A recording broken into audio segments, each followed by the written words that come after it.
Bueno, a A ver, plantear espérame. una pequeña reflexión sobre las corridas de toros en la Ciudad de México, la modernización del espectáculo desde el punto de vista de las empresas y los empresarios que participaron en la explosión y consolidación de la fiesta de toros en Ciudad de México entre el año 1887 y el año 1930. Adelante, Jorgito, te escuchamos. Sale, empezamos con que a raíz en el marco de una sobresaliente presión hacendaria sobre el Ayuntamiento de la Ciudad de México, el Congreso de la Ciudad, el Congreso Federal levantó la prohibición sobre las corridas que caía sobre las corridas de toros desde 1867.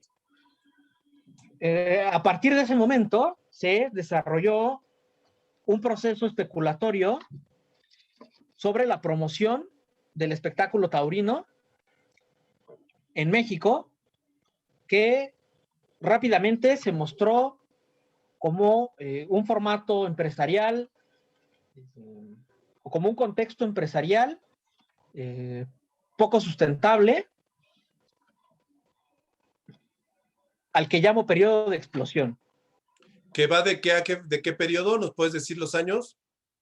Que va de 1887 a 1890. La razón de la temporalidad de esta es porque a partir de febrero de 1887 se reiniciaron los festejos taurinos en la ciudad y pues dado que no existía una plaza de toros, ¿no? Es decir, no existía un lugar donde se realizaran los espectáculos. ¿Porque habían sido destruidos por alguna razón? Así es, porque después de la prohibición había sido destruida la que había. ¿Solo había una plaza? Sí, solo había una plaza. Antes de 1867 fue destruida.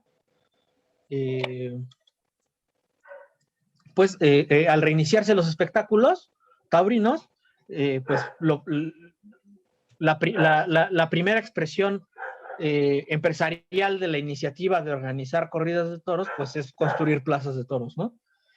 Este proceso estas iniciativas empresariales tuvieron una clara vocación especulativa, en el sentido de que pues en un corto lapso de tiempo se levantaron 5 plazas de toros por Como 5 una empresas especie de distintas en frenesí. competencia. Hubo una frenesí empresarial, Así es, hubo una especie de frenesí empresarial relacionado con otros, ¿cómo se llama? Relacionado con otros procesos económicos que estaban en aquel entonces en curso en el espacio urbano de la Ciudad de México, empezando por la explosión urbana que caracterizó a las grandes urbes de finales del siglo XIX, a la introducción de servicios públicos, a la expansión territorial y a la explosión demográfica que sufrieron los asentamientos urbanos hacia finales del siglo XIX, a la explosión tecnológica que implicó la aparición de nuevos servicios y, por supuesto, al auge empresarial de los contratistas relacionados con esas industrias. En la Ciudad de México, o para el caso mexicano,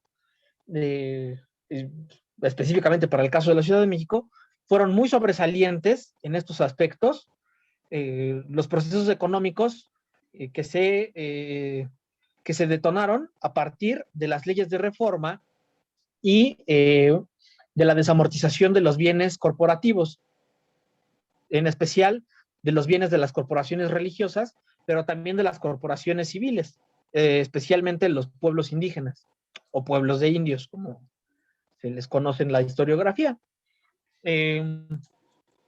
Entonces, en medio de este contexto, es que se construyen las 5 plazas. Ajá.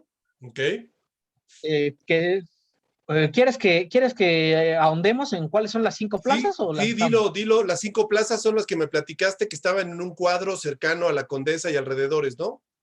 Así es, digamos, la Ciudad de México en aquel entonces era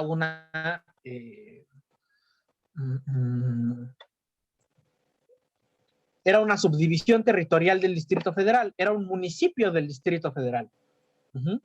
La Ciudad de México. Que la Ciudad de México, que para su, y bueno, el resto del Distrito Federal se complementaba con una serie de localidades foráneas como Mixcoac, Tacubaya, Guadalupe Hidalgo, Tacuba, Tlalpan, etcétera, ¿no? Xochimilco, Milpalta, etcétera. Entonces, esta municipalidad de la Ciudad de México estaba dividida en 8 cuarteles. Ajá. El cuartel 8 y el cuartel 6, si no me equivoco, lo confirmamos, corresponden al cuadrante suroeste de la ciudad, ajá, que por sus condiciones climáticas, por sus condiciones geográficas y por las condiciones de su terreno, era un territorio mucho más atractivo para los empresarios inmobiliarios, en el sentido de que pues era una zona que, y sigue siendo una zona que ofrece abundancia de recursos y una cierta benevolencia de sus características físicas, en contraste con otras zonas como la zona sureste de la ciudad, que en aquel entonces, pues además de infértil y de tierrosa, de arenosa, pues conservaba además elementos de la ciudad, ¿cómo se llama? De la ciudad lacustre, como los canales y otra serie de instalaciones que eran muy importantes para el proceso de abasto de la Ciudad de México. Ajá. Es decir, por Sí. ahí entraban las mercancías desde la zona rural.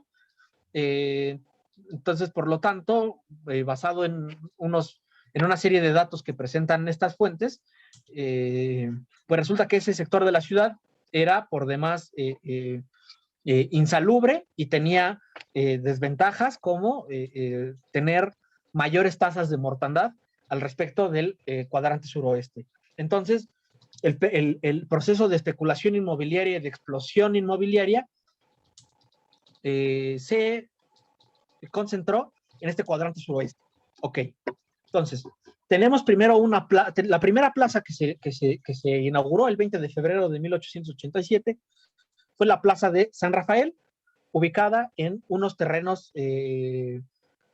inmediatamente contiguos a la colonia de los arquitectos, que fue la primera colonia que se hizo en la Ciudad de México, ¿no? Entre esa y Santa María la Ribera, en un momento en el que otras grandes propiedades en la zona, pues fueron también privatizadas y también estaban en proceso de fraccionamiento, ¿no? En ese contexto fue que se construyó esta primera plaza de San Rafael, seguramente relacionada con algún negocio de especulación inmobiliaria.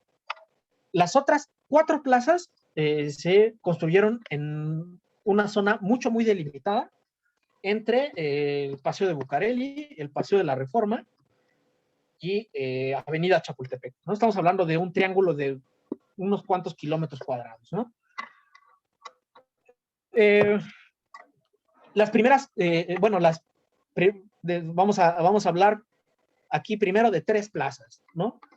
2 plazas que se inauguraron simultáneamente el Domingo de Resurrección de 1887, la Plaza de Colón y la Plaza del Paseo, y posteriormente una más, que fue la Plaza del Hipódromo de el Coliseo. Bueno, estas 3 plazas estaban en torno a un circuito de baños públicos y de albercas públicas que se habían consolidado a lo largo del siglo XIX como pues una diversión o una zona tradicional de diversión para los habitantes de la Ciudad de México, a los que acudían pues personas de todas las clases sociales y que además se habían desarrollado en torno a ellos una serie de fechas importantes, de romerías multitudinarias, especialmente en la Semana Santa y en el día de San Juan, que es el 24 de junio, ¿no? En ese sentido, pues, no es ninguna especie de, ¿cómo se dice? No es ninguna especie de casualidad que las dos primeras plazas se hayan inaugurado simultáneamente el día de la Pascua, ¿no? Estoy, en ese sentido, pues, es bastante claro que los empresarios que estaban promoviendo las corridas de toros con este afán especulador estaban bastante dispuestos a integrarse a este circuito de romerías para pues ofrecer una especie de circuito de diversiones complementando lo que ofrecían ya de antemano los baños, ¿no? Con la exageración de que se emergieron pues, 3 plazas de toros en 1 kilómetro cuadrado. Después de ellas se inauguró una 600 metros al sur, que fue la Plaza de Toros de Chapultepec, perdón, la Plaza de Toros de Bucareli, que era propiedad de Ponciano Díaz, el famosísimo torero de bigotes, ¿cómo se llama? ¿Cómo se dice? Protagonista de la disputa identitaria de la que ha hablado el libro de Vaqueros Míticos, ¿no? Que es la disputa entre tauromaquia moderna y charrería. Así es, entre tauromaquia a la mexicana, o entre la tauromaquia, pues llamémosle la tauromaquia mexicana, que integró a lo largo del siglo XIX las suertes camperas tradicionales autóctonas con las prácticas del toreo español. Pero antes de entrar de lleno en ese aspecto, bueno, las plazas, la última que se inauguró fue la de Bucareli, ¿no? Y bueno, esta sobrecarga, esta sobreoferta para la ciudad se mostró rápidamente como un modelo de negocio ineficaz, peligroso, y que en poco satisfacía a los afanes especuladores de los promotores del espectáculo por una serie de razones. En primer lugar, ¿cuál vamos a decir primero?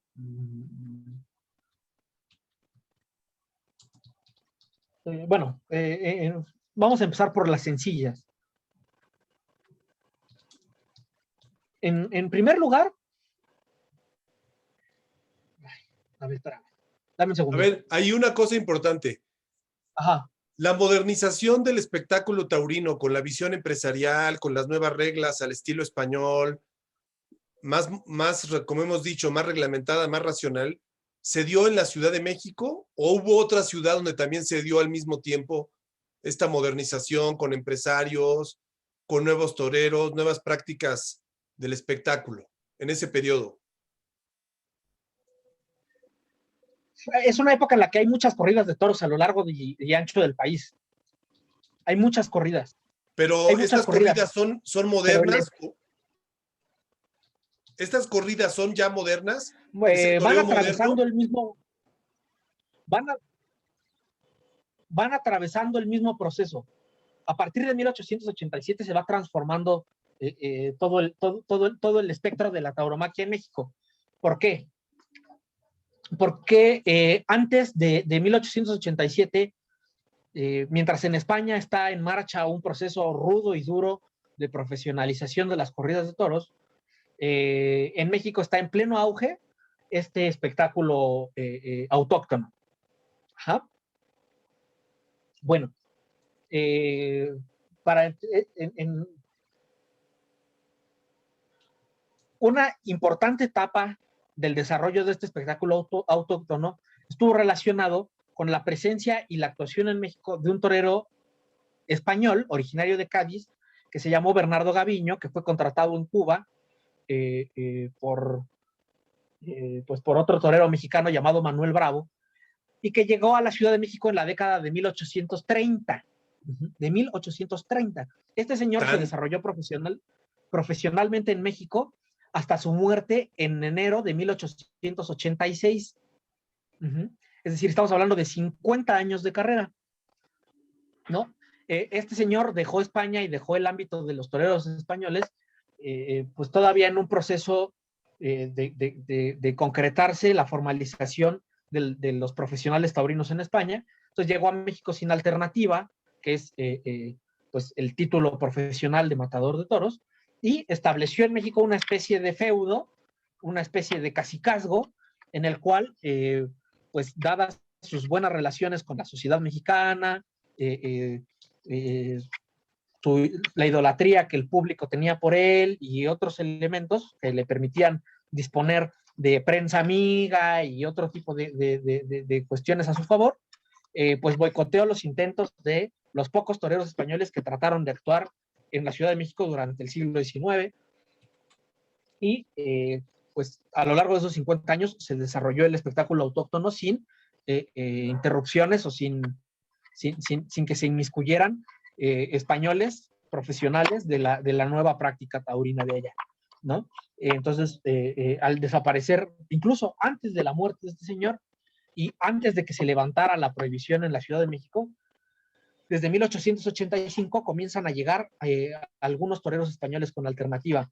El primero es José Machío, que actúa en la Plaza del Huizachal, en la Hacienda de los Morales, que entonces era parte del Estado de México, y que pues desata grandes broncas por no satisfacer su interpretación tauromáquica española moderna con lo que estaban acostumbrados a ver los públicos mexicanos de sus grandes ídolos, que además de Gaviño, pues eran Porciano Díaz, Lino Zamora, etcétera, ¿no? Estos, Ignacio Gadea, estos caballistas mexicanos, ¿no? Muy bien, vas bien. Al reimplantarse el espectáculo en la Ciudad de México, en este contexto de sobreoferta, en este contexto de sobreoferta, pues resulta que no hay toros y no hay toreros. No hay toros para porque las ofrecer el ganaderías espectáculo. están en crisis. No hay toros porque la crianza del ganado bravo desde finales del siglo XVIII en España era una práctica especializada, profesionalizada, basada en unos criterios formales muy bien establecidos que tienen que ver con la presencia o con la crianza, la especialización de la crianza en un grupo genealógico de razas específicas de ganado.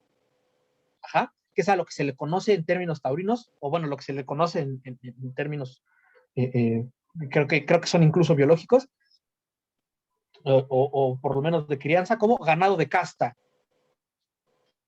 Ajá, ganado de casta, que tiene que ver con la pureza de las familias, o la pureza de sangre de las familias de los toros. Okay. Es decir, desde finales del siglo XVIII se había comenzado la especialización en la crianza de una raza para correrse en las plazas de toros, cosa que en México no existía. Entonces, el ganado que se echaba en las corridas de toros en México era muy desigual. Ok.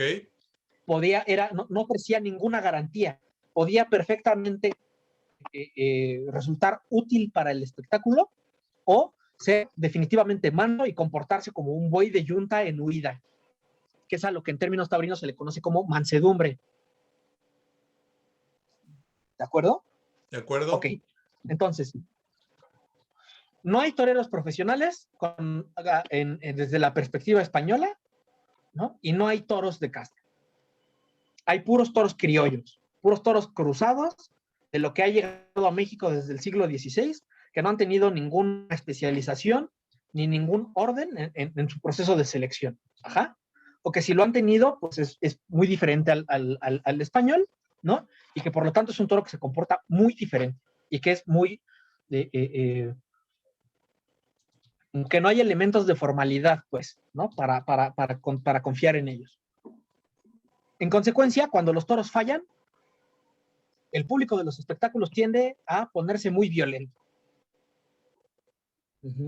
a reclamar pues que no se está cumpliendo con el espectáculo que se les ofreció en los carteles,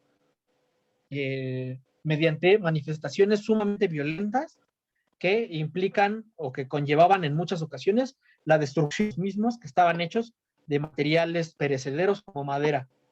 Oye, estamos Un lado. hablando de qué, más o menos, como de qué periodo ahí. Desde los, ¿qué? ¿70s, 60s? Estamos hablando, ¿para qué? Para las broncas, para las grandes destrucciones de las plazas. Exactamente, de estas quejas que no cumplían las expectativas de los aficionados. En esta investigación es de 1887. Anteriormente, la verdad, no lo tengo ¿Y hasta perfectamente cuándo claro. registras tú ¿Ah? esta Entonces, destrucción o esta violencia contra las plazas?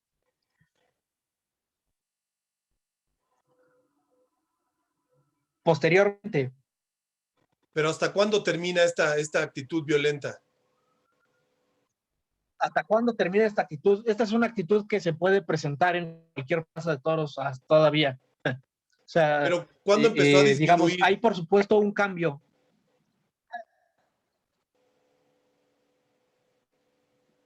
Ok, ¿Cuándo empezó a bueno, disminuir? ¿cuándo empieza a disminuir? Digamos, hay un proceso de profesionalización que es a lo que yo llamo el periodo de consolidación. ¿Ah? Ok, muy bien. Ahí viene la situación un poco a menos. ¿Ah? Estamos hablando de algunos años muy violentos, entre 1887 y 1890. Se suspenden las corridas de toros entre 1890 y 1894. Y al regresar las corridas, esta explosión ya vino definitivamente a menos, ¿no? Se queda solo una plaza de las 5 que fueron construidas y se empieza a generar un circuito o un círculo de empresarios especializados, de promotores especializados, pues ya decididamente volcados hacia la profesionalización del espectáculo a la manera española, ¿no? Estamos hablando en un primer momento del propio Ponciano Díaz, que es el dueño de la Plaza de Bucareli y el empresario de la Plaza de Bucareli, ¿no? Y en un segundo momento de unos toreros españoles que se llamaban Diego Prieto Cuatro Dedos y Ramón López. A ver, hay Estos una señores, tanto pregunta. Ponciano como López, como... Claro, una Ajá. pregunta. En ese marco de consolidación, en este periodo, de finales del 19 y hasta el 32, Te me trabaste. Ajá. en este periodo de consolidación, Sí. ¿qué papel jugaron los medios de comunicación, especialmente la prensa? Porque la radio, pues apenas surgió hasta el 20, el cine apenas empezó a desplegarse, pero ¿qué papel cumplió la prensa en ese No, periodo? un papel importantísimo. Se va construyendo poco a poco. Digo, no lo he podido estudiar a fondo porque no he tenido acceso a las colecciones privadas que tienen, ni a las públicas que tienen, pero sobre todo las privadas, que tienen las colecciones de prensa especializada, militante, taurina, eh, eh, poco a poco va guiando mediante esfuerzos concertados el gusto de la afición hacia la tauromaquia española. Estamos hablando de periódicos como El Arte de la Lidia, de periódicos como El Toreo, que es el germen del grupo empresarial que construyó la Plaza de Toros de Oro. Es decir, aquí el redactor principal del Toreo es José del Rivero, eh, que fue el adalid empresarial de la Plaza del Toreo durante muchas décadas. Estamos hablando de él. Estamos hablando de otras como Ratas y Mamarrachos, algunas publicaciones ahí que fueron muy importantes, ¿no? La prensa general hacia 1890 casi que toma partido en batería contra las corridas de toros. Ok. Y poco a poco va disminuyendo esa postura antitaurina, sobre todo en la medida en que el formato antiguo de la prensa liberal, ¿no? Esta prensa corta que se dedicaba a hacer opinión política, que se contestaban unos entre otros, etcétera, se va diluyendo para dejarle paso a la prensa de hechos, a la prensa de reporteros, de reportajes. ¿Ja? Y Ok, muy bien. hacia 1910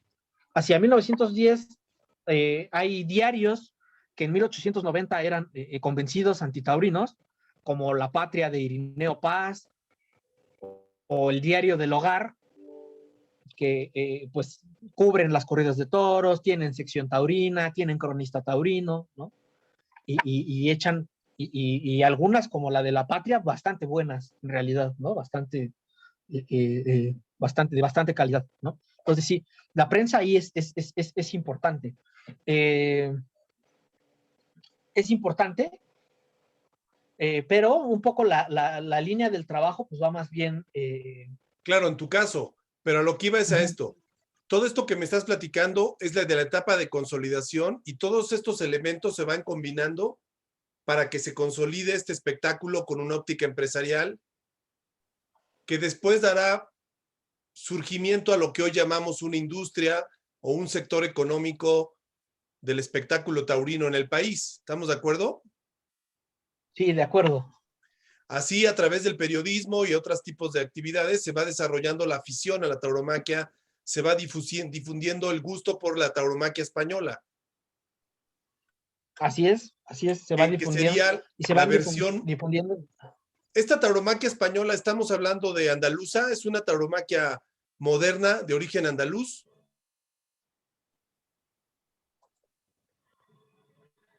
Sí, de una gambre andada, aunque tiene, pues tiene polos de desarrollo en muchos sitios, ¿no? En Navarra, en Castilla, en Valencia, ¿no? Digamos, en esa parte, en esa línea central del territorio español, ¿no? Los que quedan un poco fuera son Galicia, Cantabria, Pero lo que yo entendí Cataluña.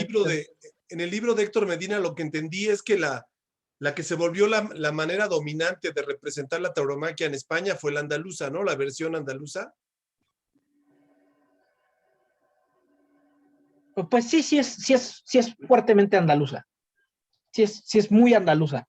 Pero digamos, también es una tradición muy castellana, también es una tradición muy valenciana, ¿no? Muy leonesa, muy manchega. Ok. O sea, de Vale. esta parte centro-sur. Muy bien. A ver, sigue, Incluso muy navarra. estabas terminando la argumentación antes de que yo te interrumpiera sobre el periodo de consolidación. Ya hablaste de los 5 empresarios. ¿Qué pasa después? Bueno, los 5 empresarios son de la parte de explosión. ¿Ok? ¿Los 5 empresarios son de la parte de explosión? ¿Te fijaste cómo me cambió explosión? ¿Te fijaste cómo cambié cuando empezaste a grabar?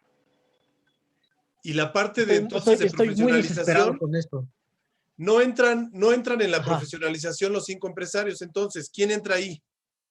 No, son los 5 empresarios son, pues 5 empresarios que yo los estoy Cuando se da la caracterizando explosión, claro. como especuladores, que explotan, pues producen una efervescencia tauromáquica, que llegan a dar 64 corridas de toros en un invierno, ¿no?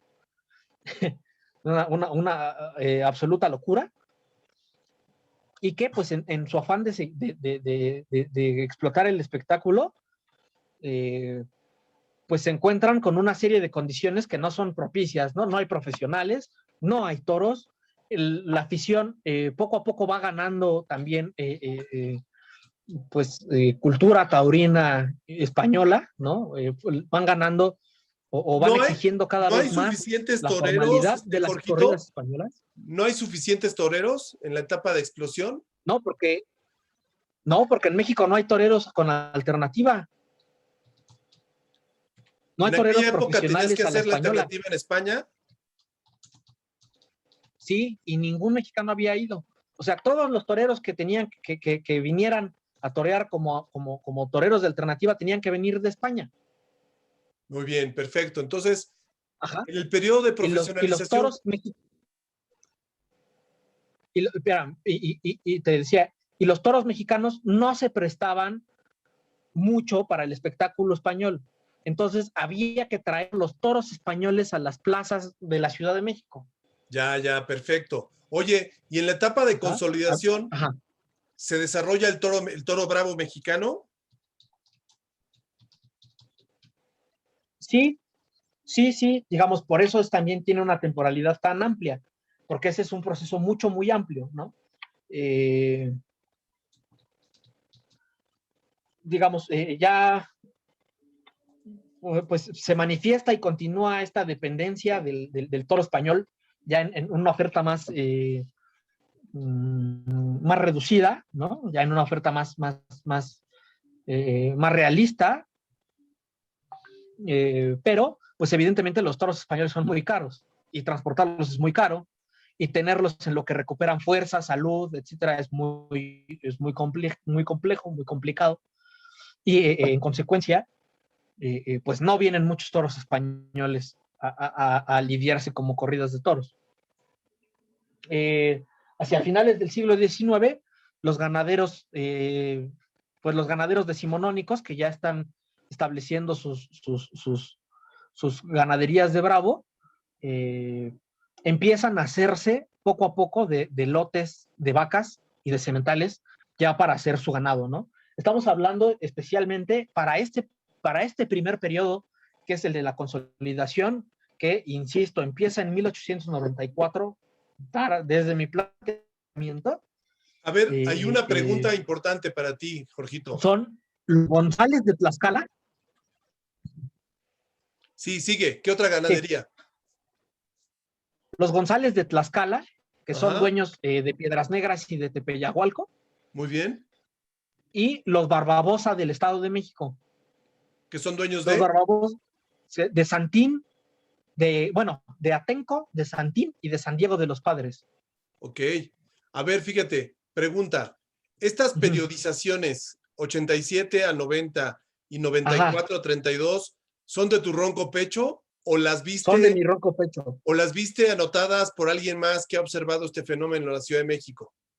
No, son mi propuesta, son de mi ronco pecho.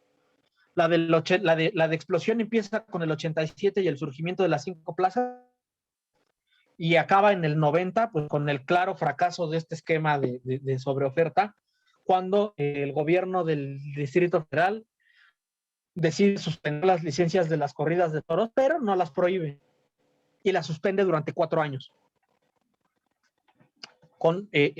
A raíz de unos nuevos, bueno, primero hay una suspensión en 1889 y luego ya la larga de 1890, con base en sendos escándalos en la Plaza de Toros del Paseo y en la Plaza de Toros de Colón.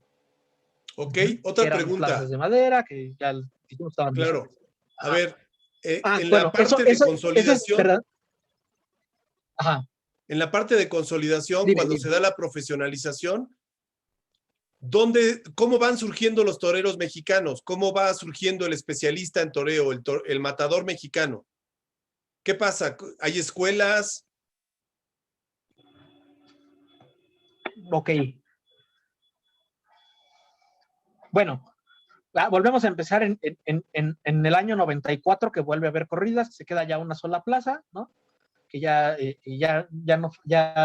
fracasó esta otra idea, ¿no? Y bueno, sigue habiendo toreros mexicanos, pero ya son una minoría muy pequeña. Muy pequeña, ¿no? Sí. Empiezan a surgir algunos toreros como Arcadio Ramírez Reverte mexicano, ¿no? Otros como Fuentes mexicano, que fíjate bien en los alias, ¿no? En los seudónimos. Fuentes mexicano y Reverte mexicano.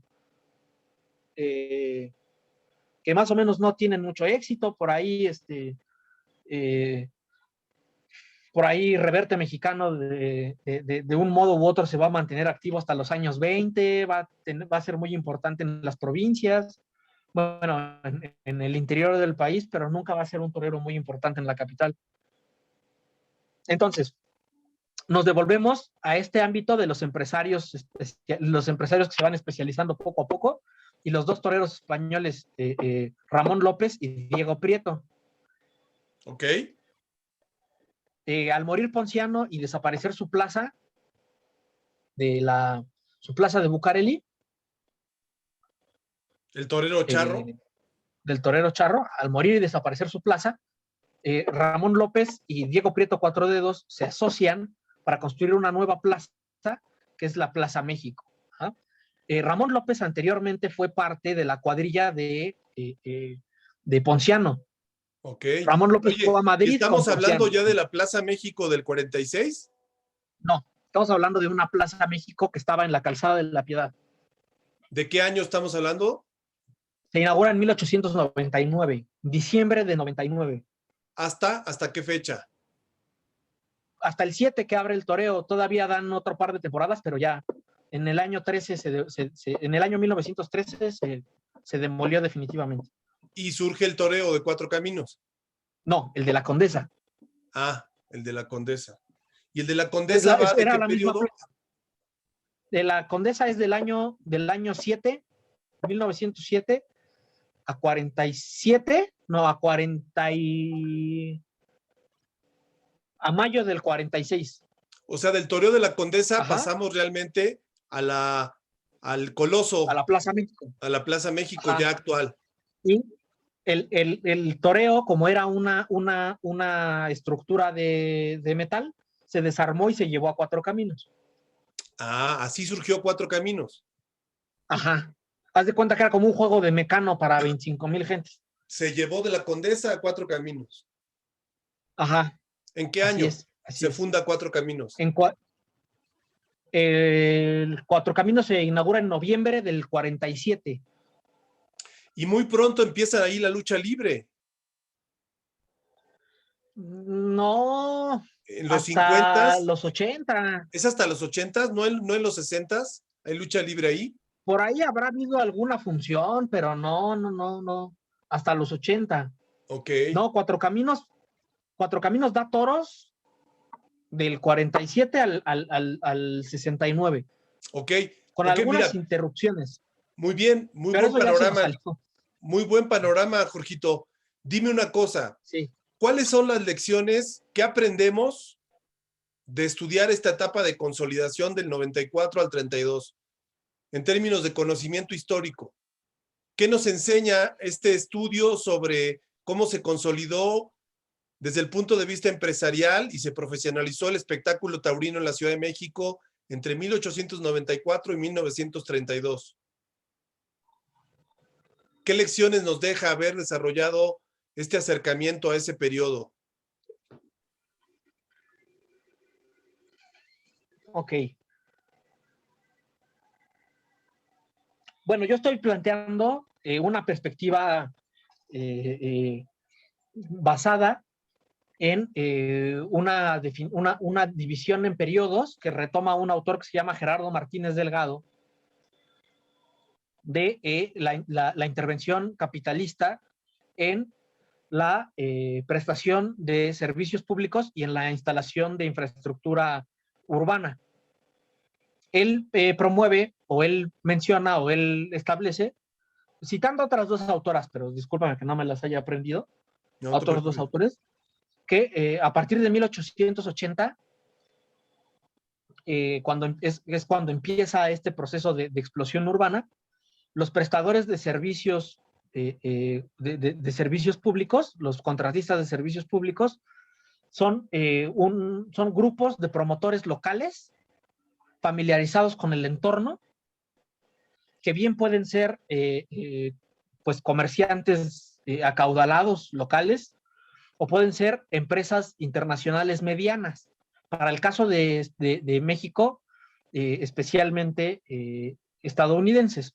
Pero aquí más bien nos vamos a centrar en la idea de los promotores locales, familiarizados con el terreno, con el territorio, que, y lo dice el artículo expresamente, podían ser mexicanos o inmigrantes. Ok. Aquí tenemos el caso muy claro de dos inmigrantes, con Cuatro Dedos y con Ramón López. ¿Ah? Dos inmigrantes que, pues, sin haber tenido un fuerte respaldo económico capitalista, echan a andar sus iniciativas empresariales, promoviendo pues, un negocio o una industria relacionada con algún servicio de infraestructura urbana. como son Ahora las plazas fíjate, de aquí toros. vino una pregunta clave. En ese Ujú. panorama, ¿cómo es que fue creciendo el consumo de espectáculos taurinos en la Ciudad de México? Veámoslo desde el lado del usuario, del consumidor. ¿Qué sectores sociales tenían acceso a estos espectáculos? ¿Era el pueblo llano? ¿Era este sector social? ¿O eran los rancheros acaudalados que venían a la Ciudad de México los fines de semana? ¿Qué? ¿Quiénes?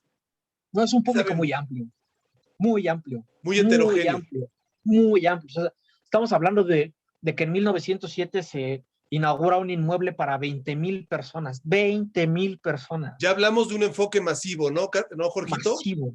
Ujú. De Masas, un tema de la masas. Plaza México, vieja Plaza México, estamos hablando de 12, 14,000 personas. Bueno, a ver, ahí te va una pregunta clave, güey. Ujú. ¿Tú podrías afirmar que los espectáculos taurinos en este periodo de consolidación son la primer forma masiva de entretenimiento? Antes del fútbol, antes del béisbol, antes del box. ¿Se te ocurre otra forma masiva que juntara tanta gente? ¿20,000, 15,000 personas? ¿Hubo otro En, ese, espectáculo que en juntara esa tanta medida no, gente? en esa medida no, pero, pero estamos hablando de una ciudad inundada de Ok. teatros. O sea, el teatro sería lo más cercano como espectáculo masivo, popular.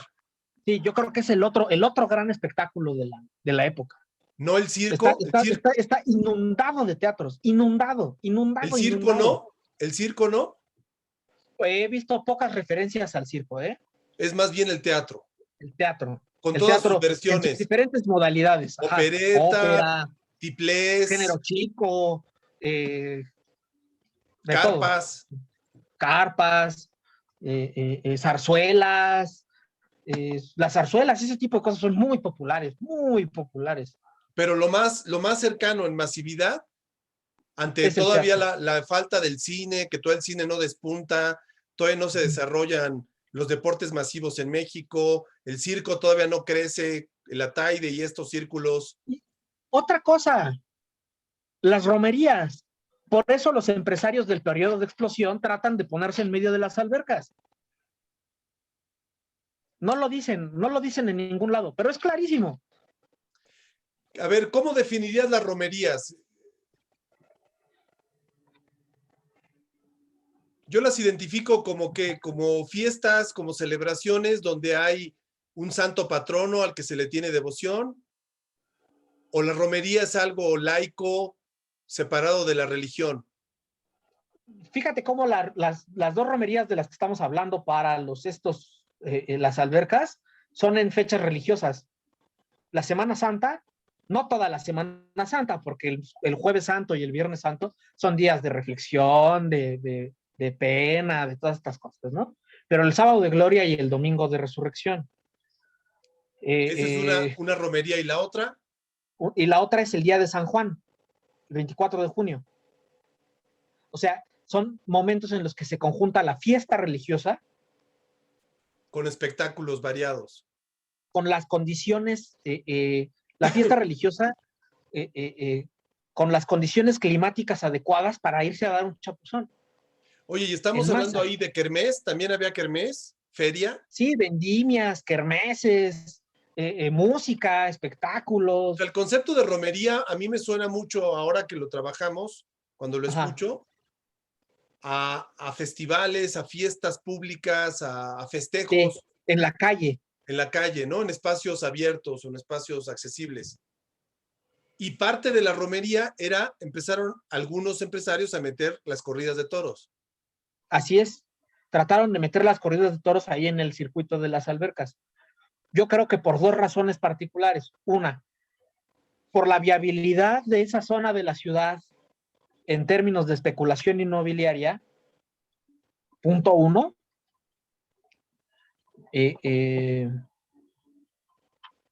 Ay, se me olvidó el punto dos.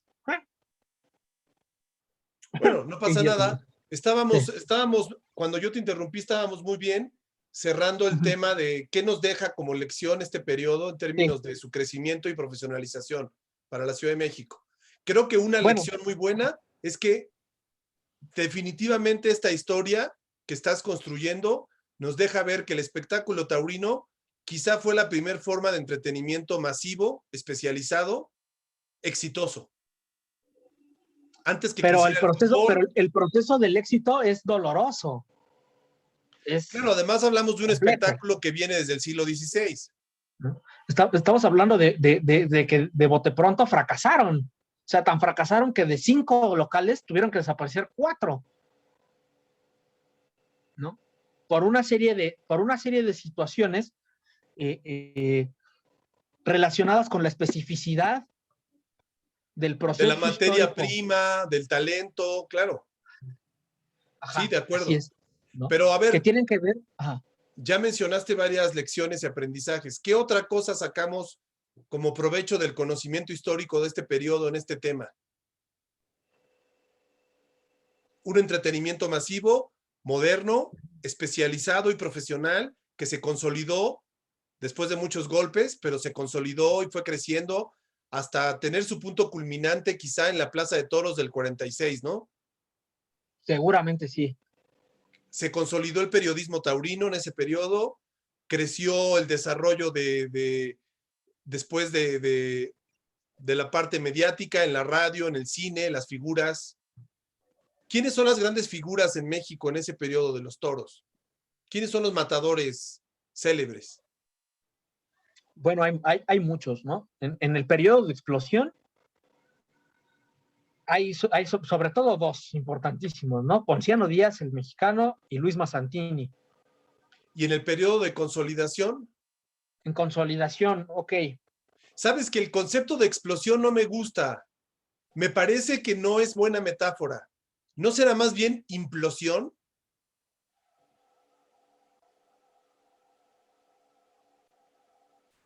¿O sobreexplotación? ¿No será la palabra adecuada? O mal negocio? Es que yo parto de que no hay nada y ¡fam! Aparece, Sí, pero explota. como aparece porque levantan la prohibición y hay una especie de frenesí, le podrías llamar Uh-huh. de frenesí. De frenesí. Es que Puede ser. explosión, ¿no? La palabra explosión tiene muchas lecturas, entonces no, todo lo que me has explicado, me parece que la palabra explosión no le atina. Creo que el frenesí sí, frenesí es algo rápido, corto, calentura. Busca un sinónimo. Fue algo muy Vale, breve. Pero a ver, vamos. sigue. Uh-huh. ¿Quiénes son los toreros de la etapa de consolidación? Ya para ir cerrando. Vamos muy bien, Jorgito, ya me has dado buenas ideas. Ay, fíjate que me gustó mucho más cómo estaba lo que te estaba diciendo antes de que me empezaras a grabar. Estoy muy harto del pánico escénico que me da No, por eso el estamos Zoom. haciendo el ejercicio, para que te Ya acostumbres estoy a muy esto. desesperado con esto. Pero bueno, Tú fluye normal en tu discurso, no pienses en que alguien te está viendo o que te está sí, grabando, no, porque simplemente. fíjate cómo iba yo muy estructurado y poco a poco me empecé a, bueno, en fin, vamos a seguir. Toreros, toreros importantes, célebres, Sí, bueno, aquí la parte de consolidación. 84 a 99 es un poquito, pues sigue viniendo Mazzantini, que es sobre todo el más importante, algunos toreros de segunda línea que en España no tenían chances, ¿no? Casi no vienen las figuras, o sea, no vinieron Lagartijo, Guerrita y el otro era Estas figuras son las españolas, ¿no? ¿Estás hablando o las son toreros españolas, sí, mexicanos? no, no, las españolas, no estamos hablando de que nunca vinieron a México ni Lagartijo, De finales del 19. ni Guerrita, ni Frascuelo, que Y son en el las grandes 20, figuras de finales del 19, de y en la finales del etapa de 19. consolidación, Pero sí, y en la etapa de consolidación también es una etapa de transición en España, porque en la década de 1890 se retiran los 3, ok, ¿no? Lagartijo, Guerrita y Frascuelo. las grandes Entonces, figuras. las 3 grandes figuras. Surge ahí una generación como de transición, que son los 3 principales son Antonio Fuentes, Emilio Torres Bombita y Fuentes, Bombita y Machaquito. Uh-huh. Los tres vinieron. Ya Ramón López a su Plaza México los trajo a los tres. Ajá. Y los que fueron los tres grandes ídolos de México, a pesar de que Bombita y de que Bombita y Machaquito fueron muy exitosos, los verdaderos tres grandes ídolos de México fueron Fuentes, Antonio Reverte, que Reverte no llegó a esas alturas porque se murió joven, le dio un cáncer regresando de México precisamente en España y ahí quedó. Y Antonio Estamos hablando Montes, de toreros de la década del 10 o del 20 ya. del 10. No, de la Época de década la de Revolución. 1900. De la década de 1900. Ok, y entre la época de la Revolución, ¿quiénes son las figuras? Ah, pero espérame, antes de pasar al 20, al 10. Montes murió en la Ciudad de México. A Montes lo mató un toro en la Plaza México de la Piedad. ¿Qué año? Entonces, en el año 1907. Órale. Entonces, Montes es como uno de los grandes hitos de la afición de la Ciudad de México para esta época. Ajá, Montes. Luego, ¿Quiénes llenaban en plazas 1900, entonces? Ajá, en la época del 10. ¿quiénes las llenaban? Montes, Fuentes, Machaquito, Bombita, Reverte. Esos cinco sobre todo. Es que ese es clave, Jorge, porque estos toreros es el talento que genera expectativas y que por cumplir las expectativas del público hace que el público regrese a la plaza. Sí, claro. Claro, Y y eso va regrese cada vez consolidando con el más cantidad. negocio. Eso va consolidando el negocio desde el punto de vista empresarial. Luego, después de eso, fíjate cómo embonan las cosas. La Plaza del Toreo es a partir del año 7. ¿De acuerdo? Sí. A partir del año 7 aparece, bueno, más bien a partir del año 5, otro torero español que se quedó a radicar en México, que se llamaba Saturnino Frutos Ojitos, apodado Ojitos, compi de Ramón López, decide que él puede hacer una escuela de toreros en México para empezar a sacar toreros de la misma calidad que los que hay en España. ¿Estamos hablando de Ciudad de México en ese momento? Ellos están en la Ciudad de México y Ojitos empieza a echarle ojitos a ver dónde se entera que hay chavitos que quieren torear. ¿Cuándo se le ocurre la idea? ¿De qué año estamos hablando? Por ahí de 1905, 1904, por ahí, ¿no? ¿Será la primera Más o menos. escuela de toreros mexicanos después de lo que hizo Ponciano con su séquito de seguidores, Yo creo los que sí. poncianistas? Creo que sí, ¿eh? Tenemos que revisarlo bien, pero creo que sí. Entonces, este cuate, por ahí le dicen, no, pues que en Torreón hay un grupo de muchachos que quieren torear y que le echan mucho valor y que están con las becerras. Bueno, ya, va a Torreón. El grupo este de Torreón no le convence, no le gusta, se va hacia el centro de México. Y alguien le dice, no, es que en León hay ahí una palomilla de muchachos medio vagos que iban a la primaria y dejaron de ir a la primaria porque quieren ser toreros y están en los bares ahí, bueno, en los billares y no están haciendo güeyes y la chingada. Bueno, ahora llega ahí Ojitos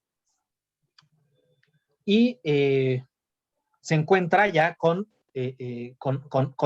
Samuel Solís y con Rodolfo Gaona, ¿no? Con Samuel Solís y con Rodolfo Gaona, y su primer mecenas para establecer la escuela es Ramón López. O sea, Ramón López fue el instigador de que Ponciano fuera a tomar la alternativa.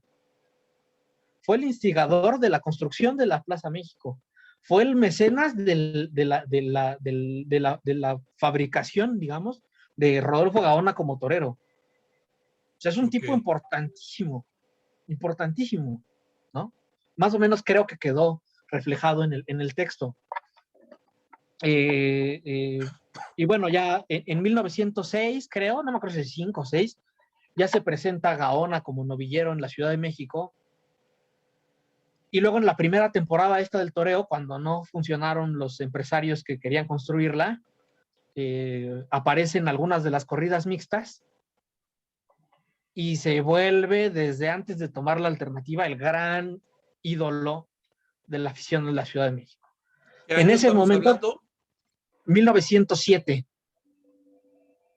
En ese momento también acaba de tomar la alternativa otro torero mexicano que es muy importante, que es Vicente Segura, el pachuqueño. No sé si habrás escuchado hablar de Vicente Segura, que fue después general revolucionario con Carranza. Bueno, es el mismo tipo. Órale, qué historia. Muy bien. Sí. Vicente Segura, al contrario de Gaona, era un millonario, un tipo que heredó, ¿no? Que no tenía ninguna necesidad, tenía la vida ganada y que se le metió la idea de ser aficionado práctico y que cuando el toro este de Tepeyegualco mató a López, a Montes, se decidió a tomar la alternativa 15 días después. Órale. Con Fuentes, ¿no? Entonces, ahí ellos dos desarrollan la primera gran rivalidad entre toreros mexicanos. Gaona. ¿Ah, sí? En el siglo XIX, entre toreros no, mexicanos no hubo porque era Ponciano con el español, ¿no? Con el español, que además eran cuates. Ok. O sea, la bueno, primer dupla de enfrentamientos entre toreros, entre matadores, fue esta. Bueno, entre matadores mexicanos. Mexicanos, O sea, ¿no? Muy interesante. son los primeros dos toreros que torearon mano a mano en el toreo y que lo llenaron. Es que ahí la rivalidad es muy importante para el éxito del espectáculo. Por supuesto. Porque hay más emociones, hay más tensión. Sí. Entonces, estamos hablando de qué año. ¿Qué año estamos? De entre 1907 y 1911. Ok. ¿Y después qué viene? Después del 11. Sí, porque fíjate, aquí hay otro elemento que no debemos dejar pasar. El público de la sombra, público recachón, se identificaba con Segura, que estaba en su mundillo, en su planeta, claro, que en era su de la círculo élite social, porque era millonario. Y el sol se voltea a favor de Gaona, que además era un torero más fino, más clásico, más pulcro, de mejor escuela, menos basado en el valor. O sea, un torero más cercano a la idea actual. Y a la Gaona idea era moderna. a la idea Digamos que un moderna. torero moderno. Pues para allá le apuntaba, porque todavía no hay. Ahí se nos viene después una gran revolución del toreo, pero ahorita la vamos a mencionar. A ver, Una venga. gran revolución del toreo. Entonces, Segura y Gaona sí tienen esta onda. Gaona es torero moderno. ¿Qué te iba a decir ahí? Después de esta Sí, rivalidad. y Segura es un tipo así espartano que ejecuta bien la estocada, de valor espartano, que ejecuta bien la estocada y listo. Eso basta para ser un gran matador de toros a finales del siglo XIX. Tener Eso es valor. suficiente. Ajá, tener valor. Entonces, Bueno, después de esta rivalidad, ¿quién sigue ya en la etapa de los 10? de los 10, por ahí empiezan a aparecer mexicanos, Luis Freg. Pero a Luis Freg nunca le hizo mucha, la afición de México nunca le hizo mucha fiesta a Luis Freg. Luis Freg fue más bien un torero muy arropado en España. Ahora, dime Y una cosa. El centralismo tradicional de México también se reflejó en el toreo. O sea, estos toreros tuvieron que venir a la Ciudad de México a partir plaza. Por supuesto. O En sea, el México, que no centralismo torea en México, siguió siendo importante incluso en la tauromaquia moderna mexicana de principios del siglo XX. Y del 21, la de que no viene a México, en México no está. O sea, el centralismo estuvo siempre presente en este discurso. Siempre. Pero es un centralismo muy extraño, porque no es regionalista. Han sido pocos los toreros de la capital que han sido grandes ídolos del público de la capital. Ok, eso es Escasísimo. interesante. Muy poquitos. Luis Procuna, El Soldado. Pero fíjate, de esta época estamos hablando de un pachuqueño, de un leonés. Gaona. ¿No? Gaona, ajá. Freg, No no me de un acuerdo de dónde son los chilango. Freg. ¿no? Luego, en tiempos de Armillita, pues de Saltillo, Garza de Monterrey, ¿no? Claro, Pocos son los del Distrito Federal, ¿no? Los locales. Es un interesante. centralismo que no es como los andaluces, por ejemplo. Claro. A ver, vamos ¿No? cerrando entonces con las reflexiones de aprendizaje.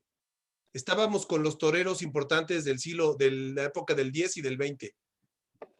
¿Qué otro Sí, elemento hay que destacar de esas dos décadas, del 10 y del 20? del 10 y del 20. Bueno, la interrupción de las corridas de toros en la década del 10, ¿Por el inicio de la revolución? por el inicio de la revolución y por la prohibición de Carranza, Que va del 10 al del 16 al 20. la prohibición de Carranza. Uh-huh. Carranza era antitaurino. Sí. ¿Por qué era antitaurino Carranza? ¿Qué problema tenía? ¿Era antiespañol? ¿Era una manera de rechazar lo español? Era una especie de planteamiento moral que efectivamente tendía a rechazar, pues desde esta perspectiva positivista, las prácticas que resultaban o que a sus ojos les parecían Salvajes. no contraproducentes para la civilización del pueblo mexicano. ¿Lo mismo que Juárez? No, Juárez, bueno, sí, Juárez la lleva por ahí también, pero es el proyecto de Carranza está más emparentado con este nacionalismo eh, desarrollista, un poco incluso de inspiración protestante, de inspiración norteamericana. Por eso, además de la prohibición de los toros, pues es la prohibición del alcohol, con la que coqueteó, este tipo de ondas, ¿no? Va como por esa Más línea higienista. Al fin y al cabo, higienista. Carranza era más gringo en ese sentido, ¿no? Ajá, ándale, va por ahí. Más Tratar como de cultura imponer, protestante, más como la cultura exacto, protestante. Higiene corporal, higiene social, exacto. moralismo. Tratar de establecer una política de sustitución de prácticas físicas en favor de la gimnasia, de todas estas cosas que hemos hablado en el seminario de las tablas gimnásticas, de este tipo de cosas, ¿no? De tratar de extraer el, el, el, el sino violento de la práctica lúdica, el sino sangriento Entre comillas, que tiene, aparentemente digamos, violento, porque hemos visto ya aparentemente, que este tipo de toreo de finales del 19, principios del 20, es una expresión moderna, sí, organizada, sí, especializada, civilizada, especializada, profesionalizada, hiper reglamentada. reglamentada. O sea, no hay espacio para que tú salgas a la calle con un estoque O matando para que se gente o meta un matando espontáneo perros. a pegarle, ¿no? O a hacer algo. Bueno, en el ruedo sí se puede tirar un espontáneo, pero nunca va a haber un espontáneo en la calle diciendo, yo quiero aprender a matar toros y que mata gente, ¿no? O que mata gatos o que mata Sí, de lo que se acuerdo, encuentra, de ¿no? acuerdo. Entonces, Esa es una ya, forma de racionalización. exacto, de racionalización.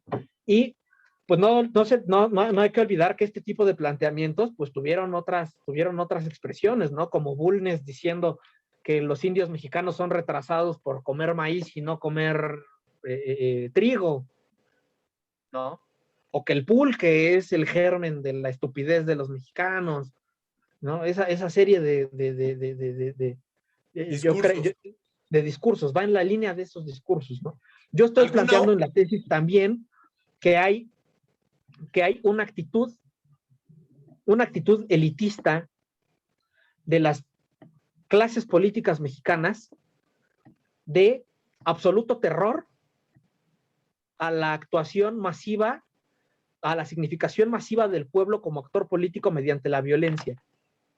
Posterior a la Basado, revolución. ¿Ese miedo es no, posterior a la no, revolución? no, no. Es de las, es parte de este conglomerado cultural que vienen arrastrando las élites desde la colonia. Porque primero le tienen miedo a los indios. Ajá. Luego le tienen miedo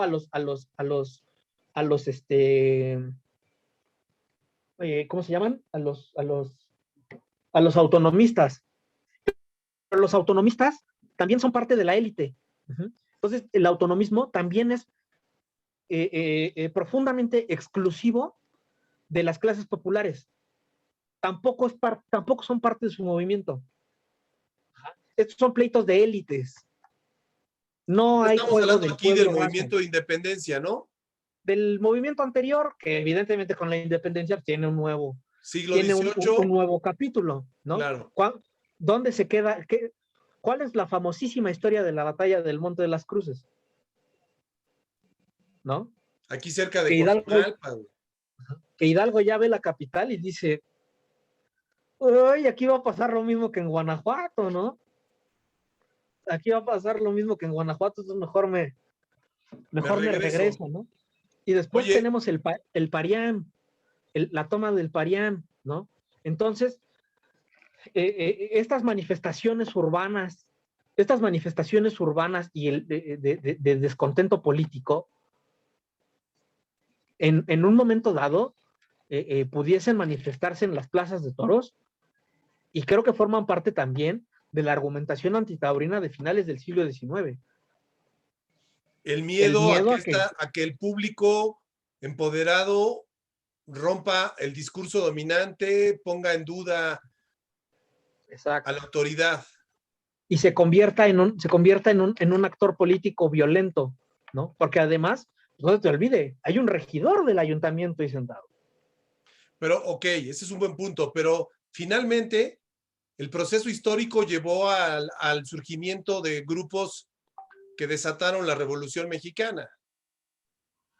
Exactamente, que rompen con lo que Antonio Anino, que también lo pongo en la tesis, llama el régimen de pacto entre élites, que es que tiene, digamos, su forma política en el sistema republicano, liberal, ¿cómo se llama? Lo que es este país, federativo, en la federación. Es una federación de élites locales, regionales. Sí, lo que podríamos hablar de las élites, gobernantes locales, diputados, presidentes municipales, gobernadores y séquito de... pero, pero digamos, no en ese término de funcionarios, sino que todos los funcionarios del régimen liberal decimonónico del régimen liberal decimonónico están sostenidos por la actuación política de las élites. Por eso, en este proceso en el que estamos hablando de periodo de consolidación, cuando pasamos de los promotores individuales a los grandes conglomerados sustentados en capitales extranjeros, estamos hablando de grandes relaciones de grupos de poder, ¿ja? De grandes relaciones de grupos económicos, de grupos políticos, de grupos de élite, relacionados con los capitales extranjeros, que despliegan una serie de tentáculos enorme en el que acaban engulléndose hasta las corridas de toros. Es que no hemos llegado ahí, porque me empecé a A ver, trabar. cerremos con eso, esta hipótesis, a ver, desarrollala. Ok, O sea, se acaba la plaza, ¿no? el avance de la visión empresarial capitalista, ¿estamos hablando después de la Revolución Mexicana? Antes, ¿Estás hablando en del el, periodo de Porfirio Díaz? en el oligarquismo, en la oligar, ¿cómo se dice? Oligarcocracia.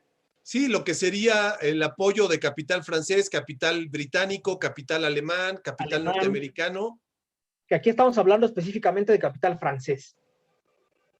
Y este capital, con sus propuestas de hacer la gran industria textil, la industria minera. No, pero esos son negocios muy complicados. Un negocio fácil es especular con las bienes raíces y hacer bancos hipotecarios y ponerle los servicios a la ciudad. Ese es el business. O sea, el Ese es el prestamismo, business. servicios urbanos, Meter el drenaje, meter la luz, meter los tranvías, trenes, telégrafos. los tranvías y la luz que fueron un gran monopolio, ¿no? De luz y Ahora, estos fuerza. capitales no estaban de acuerdo con la oferta de diversión taurina. ¿Es tu hipótesis? No, no, estos capitales funcionan de un modo mucho más orgánico. van hallando el modo de tragarse a los competidores, a los promotores pequeños. ¿Y qué papel juega ahí la tauromaquia? Se los van tragando, ¿no? Entonces, pasa esta etapa de los promotores locales, ya dijimos el español Ramón López, Cuatro Dedos, etcétera, que pues, no tienen respaldo de gran capital, se empiezan a aburrir, se empiezan a cansar, empiezan a ir mal. Hay una temporada que es la 1905-1906, que ya Ramón López ya más bien está pensando en quién le va a rentar para dar la temporada. Y este señor del Rivero, que ya lo dijimos ahorita, que era el de la revista del toreo, empieza a mover a sus amistades, empieza a mover a sus amigos, y hacen una empresa, una sociedad, por supuesto, una sociedad anónima, que se llama El Toreo, igual que el periódico, que ya no existía. Ok. Esta empresa El Toreo, a la cabeza de la empresa está un señor, a lo mejor te suenan los apellidos, que se llamaba Manuel Fernández del Castillo y Mier, que era el presidente. Fernández del Castillo, que era hijo de era hijo del cuñado de un banquero muy importante que es pues sí has oído hablar de la Fundación Mier y, ¿cómo se llama? La del edificio de aquí de Tacubaya. Mier y Pesado. Mier y Pesado. ¿Ok? El tío es Mier, Antonio Mier, el de la Fundación Mier y Pesado, el esposo de la señora Pesado, que fue el primer presidente del Consejo de Administración del Banco Nacional de México, de Banamex. Ok, muy bien. Ajá, por un lado. Entonces, ese es Fernández del Castillo. Luego es Mier. Es primo de Ignacio de la Torre y Mier, el yerno de Porfirio Díaz, el del baile de los 41. Ok. ¿Ya? Esa es la élite. Esa es la oligarquía. Esa es la oligarquía. Esa es la élite. El otro personaje muy notorio ahí, pues no, Lucas Alamán, Vidaurrázaga, creo, o Vidaurrázaga, una madre así.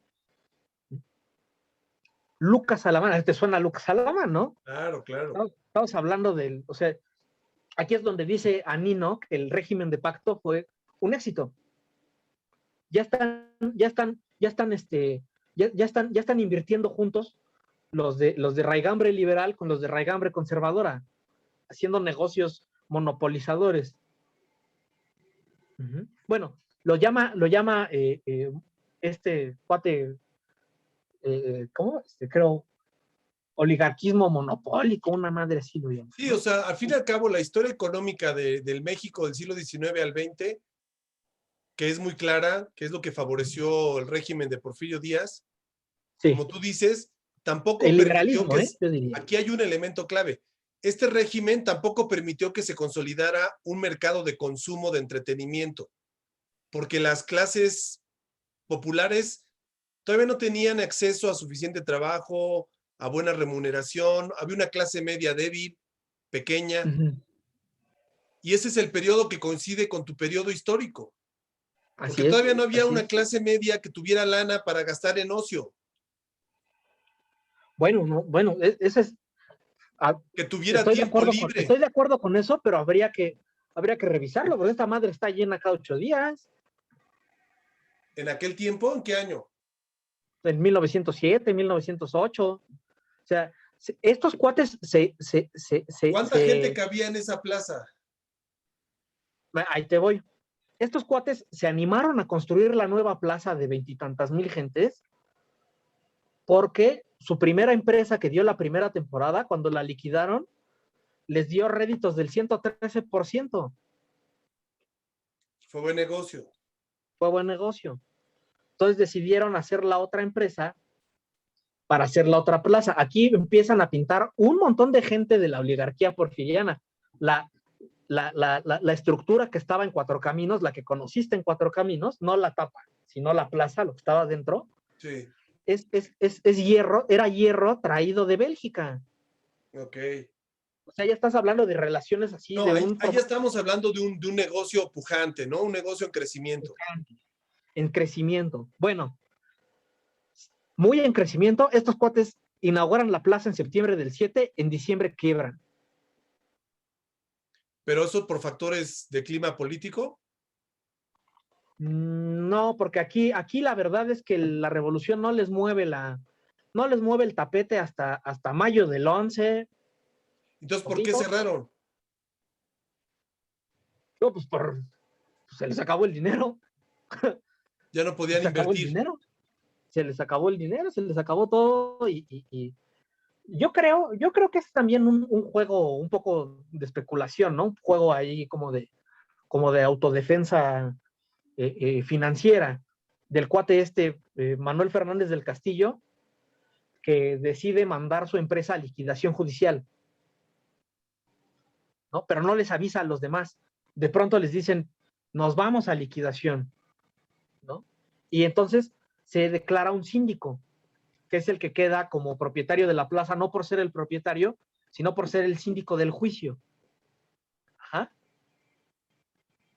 Y aquí Sí. entra otro elemento, que es una empresa que se llamaba la Compañía Bancaria de Fomento y Bienes Raíces, que era la fraccionadora de los terrenos de la Condesa. Mm, Ajá. Esa compañía bancaria de fomento y bienes raíces es como un apéndice del Banco Central Mexicano de Capitales Franceses. Uh-huh. Entonces, no he encontrado la documentación del juicio, muy desafortunadamente no la he encontrado. Tengo una referencia posterior de 1912, cuando el encargado el depositario judicial del juicio de la hipoteca se comunica con el ayuntamiento, que ya es post-Porfirio, ya es el maderista.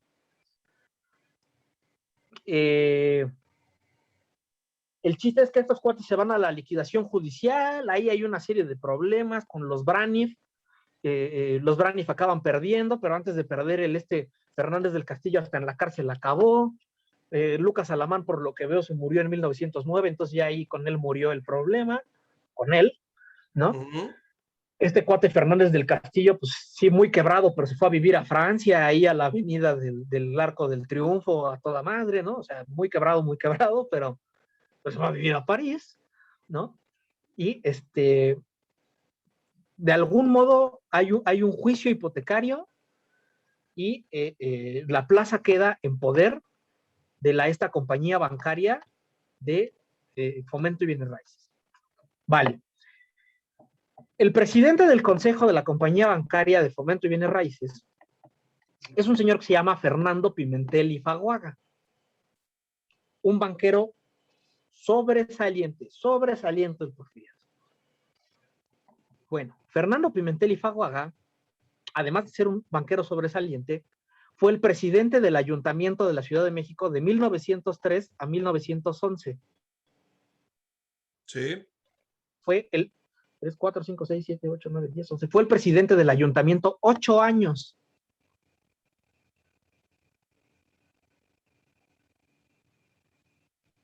Uh-huh. Sí. Entonces estamos hablando de que en un momento dado, indirectamente, el propio oligarca, que es el presidente del ayuntamiento, que es el que hace autoridad y árbitro en las corridas de toros, es el dueño de la plaza, mediante su empresa.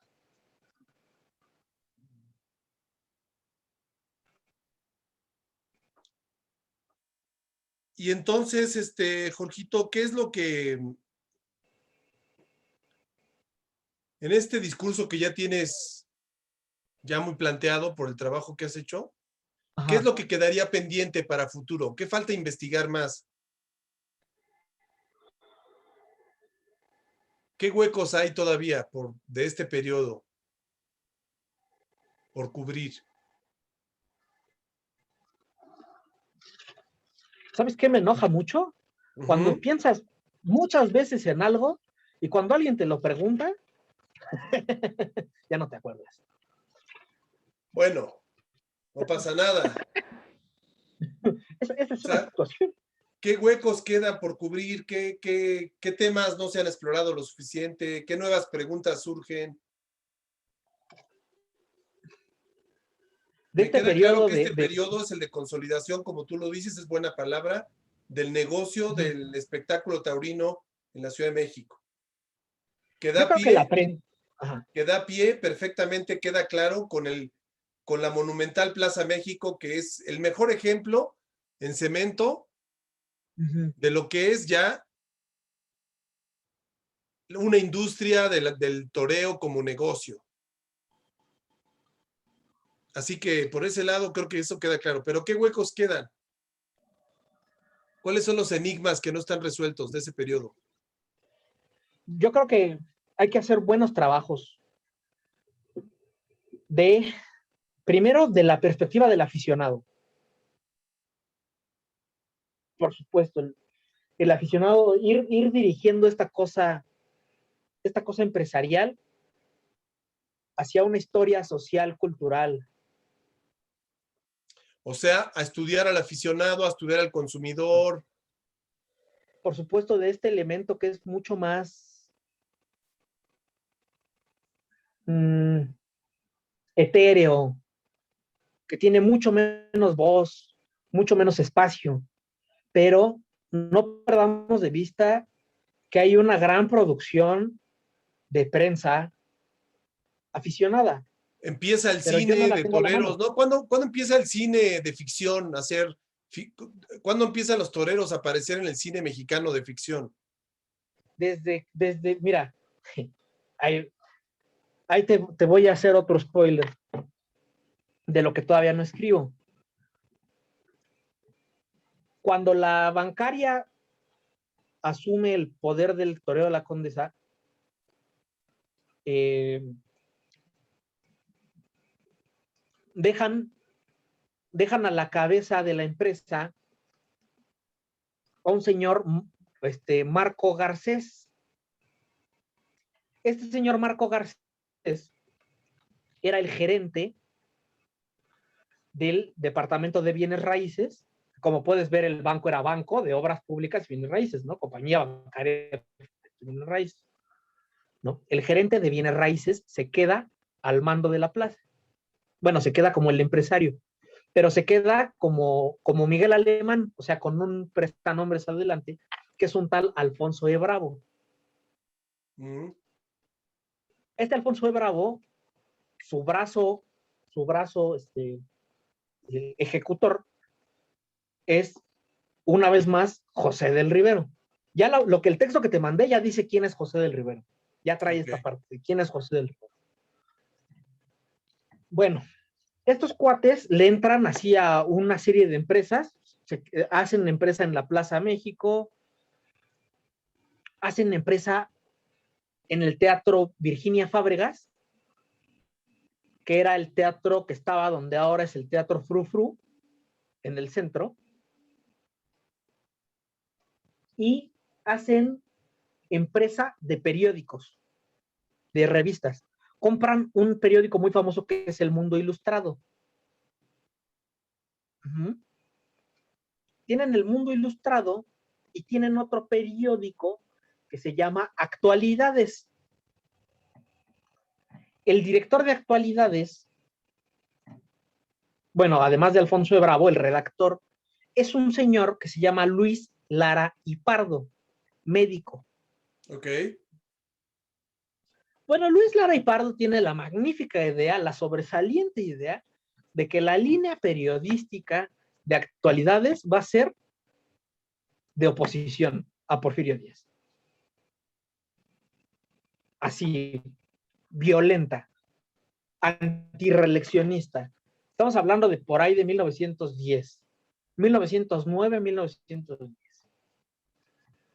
Entonces, Luis Lara y Pardo, además, pues había sido el redactor del Imparcial como 8 años. El Imparcial fue el diario que introdujo el formato de reporteros a la comunicación en México.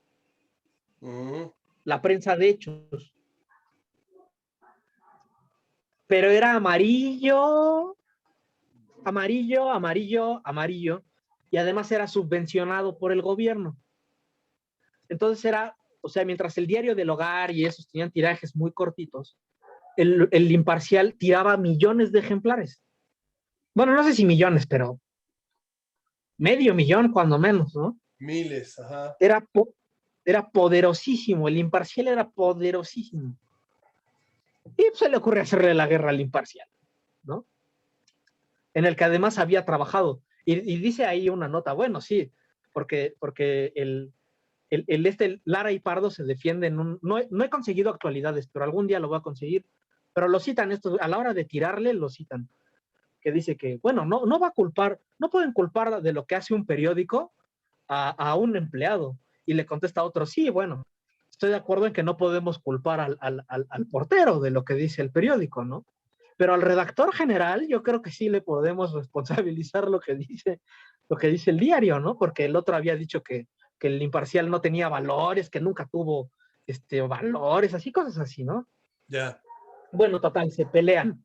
El Imparcial no se mete, no se mete para nada.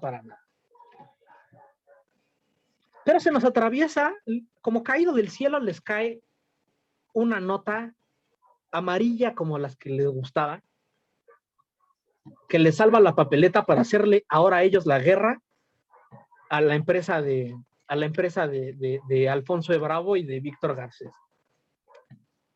Resulta que una chavita alemana de 16 años, un buen día se le ocurrió, como aficionada a los toros que era y como enamorada de Gaona como estaba, y con algunos amigos ahí en el mercado.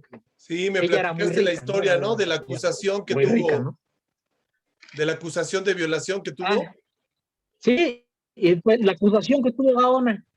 Ajá, El exacto, ya hermano te de lo Gaona. platiqué. Qué bueno, porque sí ya lo recortamos. El De la hermano acusación de de Gaona. Gaona, ¿no?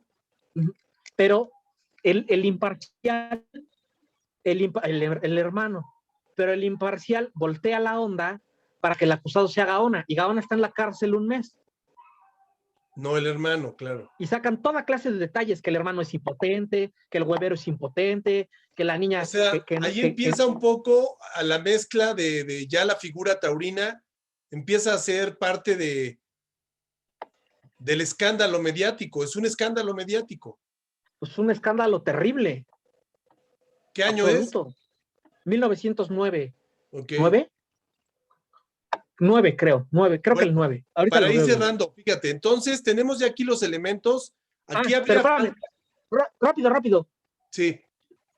Una de las cosas por las que están todos ciertos de que Gaona no estuvo en las fiestas estas es porque en la tarde lo filmaron haciendo suertes de capote y de muleta. O sea, había evidencias. Ajá. Había pruebas de Y que no creo que fue él. era para una película incluso. Ok. Bueno, habría que detallar entonces estos enigmas, estos misterios, estas nuevas preguntas por resolver, como efecto del estudio que abarca estos dos periodos de la historia de la tauromaquia en la Ciudad de México. Creo que expusiste bien el problema, expusiste bien los hallazgos, tus hipótesis, pero esta última parte habría que afinar muy bien. ¿Qué tiene que ver con hacia el futuro, ¿no? Hacia el futuro, ¿qué Ajá. sigue? ¿Qué líneas de investigación hay que explorar? Que falta producir conocimiento. Claro. Sí, ya, fíjate que he estado apuntando, pero pues se me olvidan las cosas. No pasa nada. Como conclusión, ¿qué dirías en 2 minutos? A ver, venga, como conclusión. Bueno, como conclusión,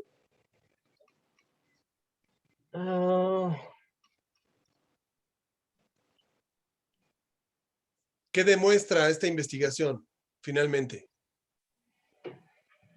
¿qué demuestra esta investigación?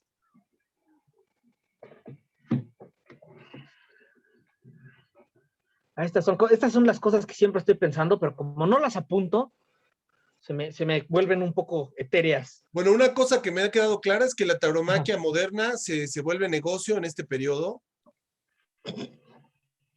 se vuelve de masas. O toma, o toma un matiz nuevo, porque finalmente siempre hubo toros para conseguir dinero, pero desde una perspectiva corporativa en el periodo colonial. O sea, aquí estamos pasando a un periodo de explotación capitalista del espectáculo. Eh, eh, por supuesto, eh, pues como lo estamos viendo, intrínsecamente relacionado con los procesos más amplios pues de la historia económica, de la historia social y de la historia política del país, ¿no? En el que, por supuesto, pues el papel de las élites como promotoras del desarrollo de los modelos capitalistas de explotación, pues de todas las vertientes industriales de la actividad económica en la Ciudad de México, pues también tienen que ver en los toros, también quizás de un modo un tanto indirecto, pues acaban por participar de las mismas dinámicas.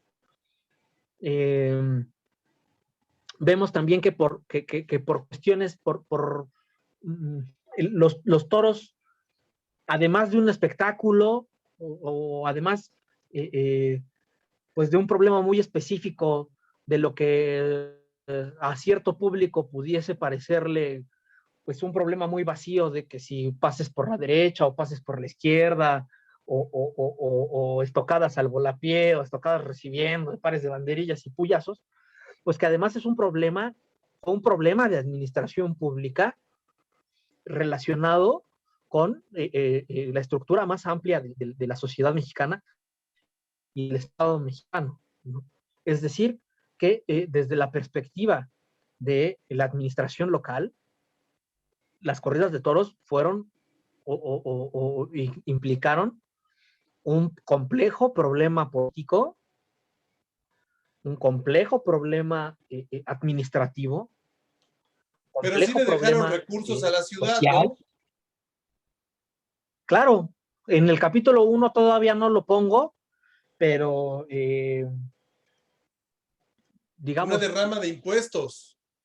yo lo estoy considerando como un paliativo ante la pérdida de recursos económicos que sufrió el gobierno local en el proceso de centralización de sus funciones.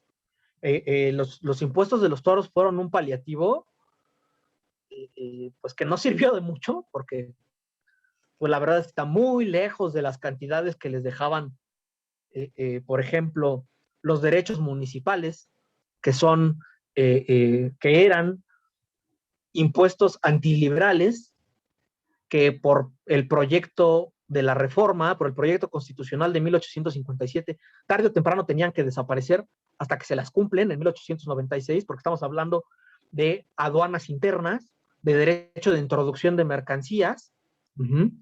Entonces, pues este Estado liberal, por supuesto que los acaba por desaparecerlos. Digamos, este tipo de nuevos ingresos por arbitrios, como se les conocían, pues son el mecanismo para tratar de paliar la pérdida de ingresos, pero son eso, un paliativo. Pero estamos hablando de una institución, la institución del municipio, que llegó a tener 2 pesos en caja, 1 peso en caja, 6 pesos en caja. Entonces estamos hablando de que, pues cuando uno no tiene nada, pues cualquier paliativo es vénganos tu Significativo. reino, ¿no? Es significativo, cualquier paliativo se agradece. Claro. Voy a dejar de grabar, Y sí, Jorgito. rápidamente, estamos hablando de que el ingreso por diversiones públicas en los impuestos se dispara 500% cuando hay toros y cuando no hay toros. Claro, la gran diferencia, porque era el gran espectáculo del momento. Sí, Excelente, Jorgito. el impuesto es 15% sobre la entrada total. Okay. ¿En qué año estamos hablando este porcentaje? A partir de 1887, la ley de ingresos de 1897, estamos hablando, a ver ahí todo por qué, 87, cuando se vuelven a permitir las corridas, se establece este porcentaje. 10 años después, 97, la ley de ingresos municipales establece que los toros se van a seguir rigiendo por lo que dice el decreto de 87. O sea, lo dejan igual. 1903. La ley de 1903 prácticamente no toca nada. Nada más dice lo que era del municipio pasa al gobierno del distrito y la administración de rentas municipales se vuelve la oficina de rentas municipales y es todo. O sea, casi todo este periodo, no sé si hasta 23 habría que revisarlo. Perfecto. Oye, tenemos que hacer un abstract. Sí. Espérame. ¿Cuántas? Ajá.